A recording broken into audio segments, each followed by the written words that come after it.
ছোট পর্দার জনপ্রিয় অভিনেত্রী তানজিন তিশা।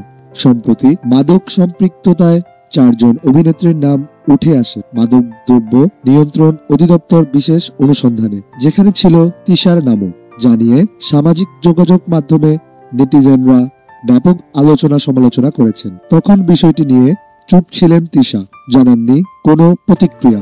তবে এবার মাদকের সঙ্গে সংশ্লিষ্ট থাকার অভিযোগের বিষয়ে মুখ খুললেন এ অভিনেত্রী, যেখানে মাদক সম্পৃক্ততায় যুক্ত থাকার বিষয়ে নিউজ করায় সাংবাদিকদের উদ্দেশ্যে তিনি বলেন, কিছু সাংবাদিক ভাইদের বলতে চাই যে যাচাই বাছাই না করে সত্য মিথ্যা না জেনে নিউজ করবেন না। মাঝে মধ্যেই যখন একজন আর্টিস্টকে নিয়ে একটা লিখেন, তখন আপনাদের একটা বার মাথায় আসে যে একজন শিল্পীর এটা পেশা, কিন্তু তার পেছনে তার একটা ব্যক্তিগত জীবন আছে। যে ব্যক্তিগত জীবনে তার পরিবার আছে, তার সমাজ আছে, বাবা মা আছে, ভাই বোন আছে।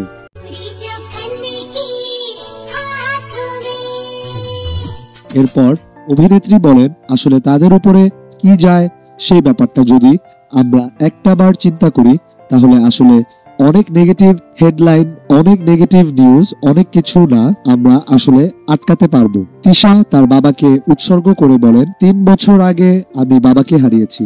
এটা এখনো বিশ্বাস করতে খুব কষ্ট হয়, তবে এখন এটা শুনে শান্তি অনুভব করি। এটা চিন্তা করে যে বাবা হয়তো এখন বেঁচে থাকলে এই সামাজিক যোগাযোগ মাধ্যমে টক্সিক ব্যাপারগুলো দেখতে হতো। আমি আমার বাবাকে কখনো অ্যাওয়ার্ড উৎসর্গ করিনি। এই অ্যাওয়ার্ড বাবা তোমার জন্য।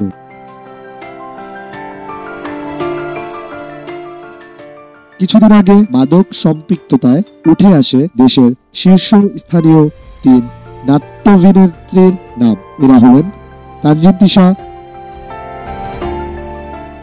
সাফা কবির ও মুমতাহিনা চৌধুরী তয়া।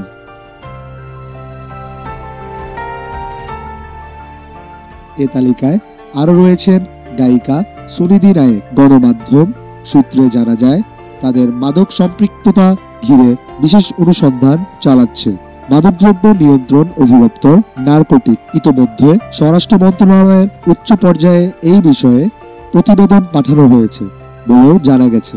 এ খবর প্রকাশের পর থেকেই ব্যাপক আলোচনা সমালোচনা সৃষ্টি হয় তারকাদের নিয়ে। এর আগে বিষয়টি নিয়ে ক্ষোভ প্রকাশ করেছেন অভিনেত্রী মুমতাহিনা চৌধুরী তয়া। এবার নিজের অবস্থান স্পষ্ট করলেন তানজিন তিশা।